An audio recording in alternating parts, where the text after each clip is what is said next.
عمران خان وزیر اعظم اسلامی جمہوریہ پاکستان نے آرگنائزیشن آف اسلامک کونسل میں بہت زبردست تقریر کی، لیکن ایک بہت بڑی غلطی بھی انہوں نے کی جو کہ میں سمجھتا ہوں، اس طرف میں آؤں گا، لیکن سب سے پہلے میں یہ بتانا چاہتا ہوں کہ ان کی تقریر کا ٹوٹل لب لباب کیا تھا۔ سب سے پہلے 3 مین پوائنٹس تھے۔ سب سے پہلا پوائنٹ یہ تھا کہ جب بھی ناموس رسالت صلی اللہ علیہ وسلم کا معاملہ آتا ہے، جب کوئی شخص گستاخی کرتا ہے ویسٹرن کنٹریز میں،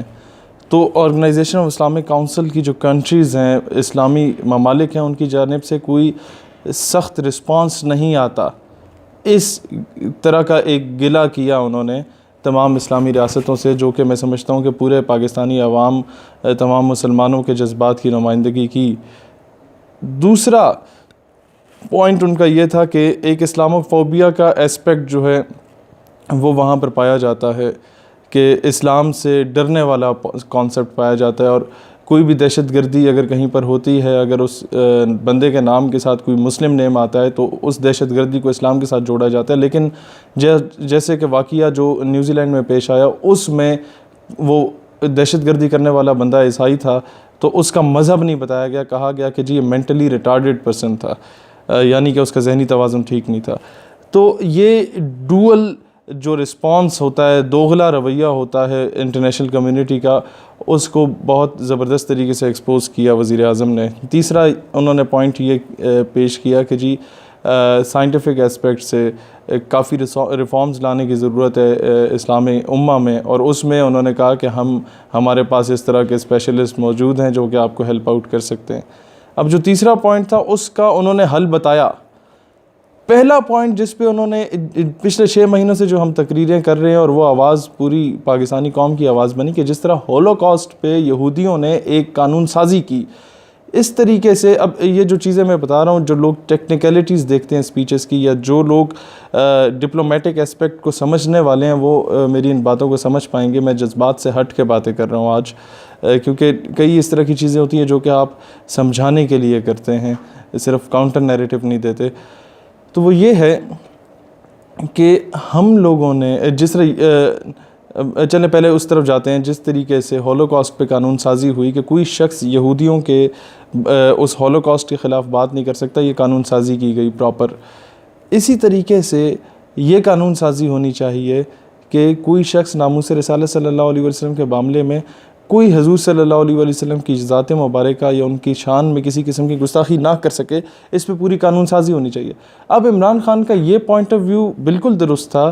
کہ جتنا عقیدت، جتنا عشق، جتنی محبت مسلمان کرتے ہیں حضور صلی اللہ علیہ وسلم سے، اپنی جان نچھاور کرتے ہیں ان پہ، یہ بتانا چاہیے مغرب کے لوگوں کو ہماری جانب سے کہ یار ہمارے جو جذبات ہیں ان کو ٹھیس پہنچتی ہے اس طرح کی حرکات سے، جو یہ گستاخانہ باتیں کی جاتی ہیں یا خاک شائع کیے جاتے ہیں۔ لیکن جو غلطی کی ہے عمران خان نے، وہ یہ کی ہے کہ اس چیز پر تقریر کرنا از ناٹ این اچیومنٹ، اس کو امپلیمنٹ کرنا دیٹ از این اچیومنٹ۔ کہ یونائٹڈ نیشن میں امپلیمنٹ کرنا تو دور کی بات، OIC سے جو متفقہ طور پہ اعلانیہ جاری ہو، اس میں ایک چیز بہت امپورٹنٹ ہے جس کی طرف اشارہ نہیں کیا گیا۔ انہیں چاہیے تھا کہ اس پہ پورا ایک ہوم ورک کر کے لاتے، اور جب بھی کوئی بھی ملک اپنی کوئی چیز اپروو کرانا چاہتا ہے یونائٹڈ نیشنز میں یا آرگنائزیشن آف اسلامک کونسل میں یا اس طرح کے کسی بھی عالمی اتحاد میں، تو وہ ایک ہوم ورک کرتا ہے۔ اس کے ساتھ جو وزراء آتے ہیں یا جو ٹیم آتی ہے، جس طرح عمران خان کے ساتھ وزراء کی ٹیم گئی، وہ صرف سیلفیاں بنانے میں مصروف تھی۔ جو وزراء کی ٹیم ہوتی ہے وہ جا کے لابی بناتی ہے، لابیز کریٹ کی جاتی ہیں، مختلف جو ممالک وہاں پر آئے ہوتے ہیں ان کے ایمبیسیڈرز سے ملا جاتا ہے، ان کے نمائندوں سے ملا جاتا ہے، ان کی لیڈرشپ سے ملا جاتا ہے، انہیں جا کے وہ پیپر ورک دیا جاتا ہے اور کہا جاتا ہے کہ جناب ہم اس موضوع پہ تقریر کرنے جا رہے ہیں، لہٰذا آپ نے ہمارے موقف کی تائید کرنی ہے اور اس پر پراپر قانون سازی کرنی ہے، تاکہ کہیں پر بھی کوئی شخص اگر گستاخی کا مرتکب ہوتا ہے تو اس کے خلاف عملی طور پر ایکشن لینے کی ضرورت ہے، اس کے خلاف کون سی سزا مقرر ہونی چاہیے، اس بات کو امپلیمنٹ کرنے کی ضرورت ہے۔ اب یہ چیز کہیں پر بھی ہمیں نظر نہیں آئی آرگنائزیشن آف اسلامک کونسل کے اجلاس میں۔ ایک تو یہ دوسرا میرے نزدیک OIC کا اجلاس ہر 3 سال کے بعد ہوتا ہے، جو کہ میں سمجھتا ہوں ہر 6 مہینے یا 1 سال کے بعد ہونا چاہیے، تاکہ جو کرنٹ افیئرز ہیں، کئی اس طرح کے معاملے ہوتے ہیں، سعودی یمن کا معاملہ ہے، عراق ایران کا معاملہ ہوا تھا، عراق کویت کا معاملہ ہوا تھا، وہ معاملے ہو کے ختم بھی ہو چکے ہوتے ہیں۔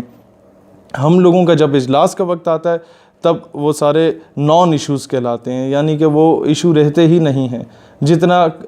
فساد یا قتل و غارت ہونی تھی وہ ہو چکی ہوتی ہے۔ اچھا، اب دوسری بات یہ ضرور کہا گیا کہ جی اسرائیل زیادتی کر رہا ہے فلسطینیوں کے ساتھ، لیکن یہ نہیں کہا گیا کہ کاؤنٹر نیریٹو کیا ہوگا۔ اسلامک ملٹری الائنس ہم نے بنایا، اسی الائنس کے ایک مرکزی اجلاس میں ہم لوگوں نے ڈونلڈ ٹرمپ کو بلا لیا بطور مہمان خصوصی، اور وہ آ کے خطاب میں کہتا ہے کہ جی حزب اللہ اور حماس جو ہیں وہ دہشت گرد تنظیمیں، اس کو دہشت گرد ڈکلیئر کیا گیا۔ یہی 2 تنظیمیں تھیں جو ایک سنی اسکول آف تھاٹ لیڈ کر رہا تھا، ایک کو شیعہ اسکول آف تھاٹ لیڈ کر رہا تھا۔ یہی دونوں تنظیمیں حزب اللہ اور حماس جو ہے وہ فلسطین میں لڑ رہی تھیں اسرائیل کے خلاف۔ اب ان کو اسلامک ملٹری الائنس کی میٹنگ میں آ کے دہشت گرد قرار دے کے چلا گیا ڈونلڈ ٹرمپ، اور یہاں سے کسی نے چوں چنا بھی نہیں کی، کسی نے کوئی اس کی مذمت بھی نہیں کی۔ اور دوسری بات یہ ہے کہ جناب اسلامک ملٹری الائنس بنا کیوں ہے؟ امریکہ، انڈیا، اسرائیل کو آنکھیں دکھانے کے لیے بننا چاہیے تھا نا ایک الائنس، امت مسلمہ کی افواج کا الائنس، تو اس میں امریکہ کے صدر کو بطور مہمان خصوصی بلانے کی کیا تک بنتی تھی؟ اب لابی کس طرح کریٹ کی جاتی ہے، میں آپ کو اپنی ایک بہت چھوٹی سی ایگزامپل دیتا ہوں۔ کئی 90% ہمارے سیمینارز اس طرح ہوتے ہیں مختلف تعلیمی اداروں میں یا مختلف آڈیٹوریمز میں، جہاں پر 60-70% یا 70-80%، اور کبھی کبھار تو سارے کے سارے اسپیکرز لبرل ہوتے ہیں، اور ایک میں ہوتا ہوں جو کہ مذہبی سوچ کا یا مذہبی سوچ کہی جا سکتی ہے یا نظریاتی شخص کہا جا سکتا ہے جو میں ہوتا ہوں۔ اب لابی کسے کہتے ہیں؟ لابی یہ ہوتی ہے کہ میں جہاں پر بھی جاتا ہوں پہلے میں نے فیس بک پہ پوسٹ کرنی ہوتی ہے، میں وہاں پر آ رہا ہوں، جس نے ملنا ہے وہاں آ کے ملے گا۔ اب جس نے ملنا ہوتا ہے وہ آڈینس اگر 400 ہوتی ہے، اس میں 150-200 اگر میرے اپنے نظریے کے لوگ ہو جاتے ہیں تو آٹومیٹیکلی ایک فضا قائم ہو جاتی ہے میری فیور میں، تو میں بڑی دلیری سے جا کے بات کر آتا ہوں، کسی کی جرت نہیں آتی بیچ میں آ کے چوچرا کرنے کی۔ ایک تو یہ لابی کریٹ ہو گئی میری۔ دوسری جو اصل لابی کریٹ کرنا ہوتا ہے اس میں یہ سب سے پہلے کھنگال لیتا ہوں کہ جو 12-14 مقررین اس کانفرنس کی زینت بن رہے ہیں، ان میں سے کون سے ایسے ہیں جن کے ساتھ میرا رابطہ پہلے کا ہے، اور کون سے ایسے ہیں جو کہ میرے اگینسٹ نظریے کی بات کرنے والے لوگ ہیں۔ 3-4 ایسے ہوتے ہیں جو دو ٹوک جن کا موقف میرے خلاف ہوتا ہے، 11 ایسے ہوتے ہیں جو کہ بڑے نیوٹرل ہوتے ہیں اور جن سے ہمارا رابطہ ہوتا ہے، نیوٹرل ہوتے ہیں برگر ٹائپ کے۔ اب ان کو میں سب سے پہلے جا کے اپروچ کرتا ہوں۔ پروگرام میں جانے سے پہلے میرا کم از کم بھی 3-4 گھنٹے میں اس پہ لگاتا ہوں، ان سب کو کالز کرتا ہوں، جناب کیسے ہیں آپ، تشریف لا رہے ہیں آپ؟ جی میں بالکل آ رہا ہوں شہیر بھائی۔ تو جناب عرض یہ ہے کہ میں نے وہاں جا کے یہ 3-4 مین پوائنٹس پہ بات کرنی ہے۔ ہمارا ایجنڈا ہے کہ تمام سیاسی اور مسلکی اختلافات کو پس پشت رکھ کے تمام اسٹوڈنٹ آرگنائزیشنز 3 پوائنٹ ایجنڈا پہ، بلکہ 4 پوائنٹ ایجنڈا پہ اکٹھے ہو جائے۔ نمبر 1 پاکستان کی اسلامک آئیڈیالوجی کا دفاع کرنا، نمبر 2 ناموس رسالت صلی اللہ علیہ وآلہ وسلم کے دفاع کے لیے، نمبر 3 ختم نبوت صلی اللہ علیہ وآلہ وسلم کے دفاع کے لیے، نمبر 4 اتحاد امت، کہ ہم لوگوں کو اس وقت ایک پلیٹ فارم پہ اکٹھے ہو کے اسلام کے دفاع کی بات کرنی ہے، اور اس میں جو میں اسپیچ کروں گا آپ لوگوں نے اسے انڈورس کرنا ہے، آپ لوگوں نے اپنی تقاریر میں اپنا موقف دینا ہے، لیکن اس کے ساتھ ساتھ میرے موقف کی حمایت کرنی ہے۔ تو 11 اسپیکر وہ، اور 12واں میں، جب 12 لوگ ایک ہی ٹاپک پہ آٹومیٹیکلی خطاب کریں گے تو آٹومیٹیکلی وہ پورے کانفرنس کا جو سینیریو ہے وہ تبدیل ہو جائے گا، اور وہ کسی بھی موضوع پہ آرگنائز کی گئی ہو اس کا جو الٹیمیٹ جو پرائم فوکس ہوگا وہ اسی بات پہ ہوگا جو تقریر میں وہاں پر کر کے آیا ہوں گا۔ اور باقی کے جو 3-4 اسپیکرز جو کہ دو ٹوک ایک نظریہ رکھتے ہیں ہمارے خلاف، وہ بیچارے بول ہی نہیں پائیں گے، وہ آئیں بائیں شائیں کر کے چلے جاتے ہیں کہ یار ہاں جی آپ بھی درست کہہ رہے ہیں، تو آپ بھی درست کہہ رہے ہیں، ہمیں بڑے پیار محبت سے رہنا چاہیے۔ وہ بیچارے جو کچھ تیار کر کے آتے ہیں وہ بھی چلے جاتے ہیں، کیونکہ نہ تو آڈینس ان کے فیور میں ہوتی ہے، آڈینس کو ہم پہلے سے موٹیویٹ کر چکے ہوتے ہیں، اپنی فیور میں کر چکے ہوتے ہیں، کیونکہ قوم تو ہجوم ہے، تو اس ہجوم کو بڑے طریقے سے منظم کر کے اپنے فیور میں کیا جا سکتا ہے اگر آپ پراپر لابی بنائیں۔ اسی طریقے سے خان صاحب کو چاہیے تھا کہ آپ کے ساتھ جو فارن منسٹر گئے انہیں جا کے ملنا چاہیے تھا، سب سے پہلے تو سعودی شیخ کو، اور بتانا چاہیے تھا کہ جناب ہم یہ بات کریں گے، لہٰذا آپ نے انڈورس کرنا ہے کہ اگر کوئی شخص گستاخی کرتا ہے تو اس کے خلاف سخت کارروائی کی جائے، اور اس کے ساتھ ساتھ قانون سازی کی جائے، اور اس کے ساتھ ساتھ جو بھی گستاخی کرتا ہے اگر اس کا ملک اس کے خلاف کسی قسم کا ایکشن نہیں لیتا تو اس ملک کا مکمل سوشل اکنامکلی سوشلی ہر قسم کے تعلقات ختم کرنے چاہیے، اس کا بائیکاٹ کرنا چاہیے۔ یہ چیز اگر اعلانیہ ہم لوگ دے دیتے ہیں 60-70 ملک مل کے، اسلامی ممالک یا 56 ملکوں کا جتنا بھی ہے، وہ اگر یہ کام کرتے ہیں تو ایک بڑا سٹرونگ میسج جاتا ہے وہاں پر، جو کہ انفارچونیٹلی یہ غلطی کی وزیر اعظم نے، اور یہ بات نہیں ہوئی، وہ صرف تقریر اور فوٹو سیشن کی حد تک رہا اور واپس کانفرنس ختم ہو گئی۔ اب الٹیمیٹلی جب بھی کشمیر میں ظلم ہوتا ہے یا فلسطین میں ظلم ہوتا ہے تو متفقہ طور پہ جو قرارداد آتی ہے کانفرنس کے اینڈ پہ، وہ یہ آتی ہے کہ جناب کشمیر میں بھارتی مظالم کی آرگنائزیشن آف اسلامک کونسل مذمت کرتا ہے۔ بھائی what the hell it is کہ جی مذمت کرتا ہے، مذمت کیا چیز ہوتی ہے؟ یہ اسی طریقے سے ہے کہ اگر ہم آپ کے کسی خاندان کے فرد کے ساتھ زیادتی ہوتی ہے اور آپ پنڈ کے چودھری کے پاس جاتے ہیں اور کہتے ہیں کہ میرے فلاں شخص کو قتل کر دیا گیا، ناحق قتل ہوا، اور پنڈ کا چودھری کہتا ہے او بہت افسوس ہوا، ہم مذمت کرتے ہیں، شدید الفاظ میں مذمت کرتے ہیں، اسے ایسا نہیں کرنا چاہیے تھا اور ایسے چیزوں کو کبھی نہیں ہونا چاہیے۔ تو آپ پنڈ کے چودھری کی شکل نہیں دیکھیں گے، یار الو کے پٹھے، معذرت کے ساتھ الو کے پٹھے، اس طرح کی باتیں ہمیں نہیں چاہیے۔ اس نے قتل کیا، جاؤ اس کا گریبان پکڑو اور اسے جیل میں ڈالو۔ امپلیمنٹیشن اسے کہتے ہیں۔ اب آپ سمجھ رہے ہوں گے میری بات کی جو میں کہنا چاہ رہا ہوں، کہ اسرائیل اگر ظلم کر رہا ہے یا ہندوستان اگر ظلم کر رہا ہے تو اس کی مذمت اگر 70 ممالک بیٹھ کے کرتے ہیں، اس کا مطلب ہے کہ وہ بزدلی کا اظہار کر رہے ہیں، وہ کوئی دلیری کا اظہار نہیں کر رہے۔ انہیں یہ چاہیے وہ کہیں اچھا کتنے لوگ شہید ہوئے کشمیر میں، اتنے ہزار شہید ہو گئے، اچھا جی کتنے لوگ شہید ہوئے فلسطین میں، اتنے ہزار ہو گئے، ان کے خون کا بدلہ قصاص لیا جائے گا، اسرائیل سے بھی اور ہندوستان سے بھی۔ یہ مشترکہ اعلانیہ ہونا چاہیے کہ ہم نے جو اسلامک ملٹری الائنس بنایا ہے وہ کرتب دکھانے کے لیے نہیں بنایا۔ ہم لوگوں نے جو اتنے زبردست قسم کی ٹیکنالوجیز بنائی ہیں، جو ہمارے پاس بامز ہیں یا جو کچھ ہے، یہ ہم نے پھوپھی کی شادی پہ تو مجانے نہیں ہیں، یہ ہم نے آپ لوگوں کے لیے ہی رکھے ہیں۔ لہٰذا ستمگر ادھر آ، ہنر آزمائیں تو تیر آزما، ہم جگر آزمائیں۔ معاملہ یہ ہے کہ یہ 60-70 ملک مل کے اگر سوشل بائیکاٹ کرتے ایسے 4-5 ممالک کا جو کہ اسلاموفوبیا پھیلانے میں کردار ادا کر رہے ہیں یا اینٹی اسلامک ایکٹیویٹیز میں ملوث ہیں، تو آٹومیٹیکلی باقی لوگ کوئی اس طرح کی حرکت کرنے سے پہلے 100 مرتبہ سوچیں گے۔ تو اس چیز پہ کام کرنے کی ضرورت ہے۔ انڈیا ہمیشہ کشمیر کے کیس کو کس طرح ٹرخا دیتا ہے۔ 1948 میں قرارداد پیش کی گئی تھی یونائٹڈ نیشن میں کہ the issue of Kashmir should be resolved according to the basic rights of Kashmiris, according to the مطلب جو کشمیری چاہتے ہیں اس کے مطابق، either if they want to annex themselves with Pakistan or they want to annex themselves with India or to become a separate homeland، جو کشمیریوں کی امنگیں ہیں اس کے مطابق وہ کیس ریزالو کیا جائے اور وہاں پر ریفرینڈم ہو۔ 1948 سے لے کے اب تک 71 سال ہو چکے ہیں، اس کیس کو کسی نے فالو نہیں کیا۔ جب بھی پاکستانی جاتے ہیں، ایک تو یہ ہمارے موسٹلی ڈیلیگیٹس جو ہیں یہ وہاں جا کے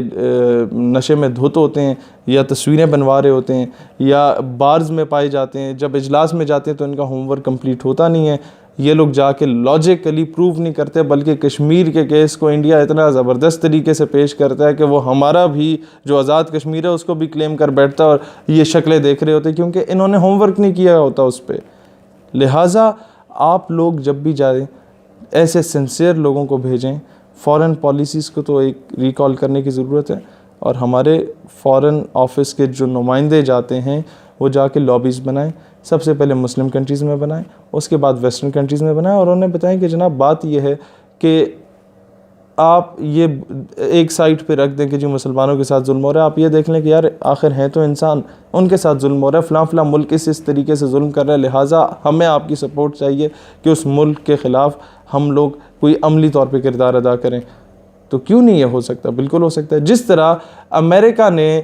افغان مجاہدین کی حکومت کو ختم کرنے کے لیے ایک پوری لابی بنائی اور یونائٹڈ نیشن کی امبریلا کے انڈر 9/11 کا اٹیک خود ہی کروا کے وہ افغانستان میں آیا اور اس نے آ کے تباہی مچائی، اور آج تک پاکستان اس کا ازالہ بھگت رہا ہے۔ پاکستان میں دہشت گردی بھی اسی وجہ سے پھیلی ہے کیونکہ امریکہ یہاں پر گھسا ہوا ہے۔ تو یہی کام اگر ہم لوگ کرتے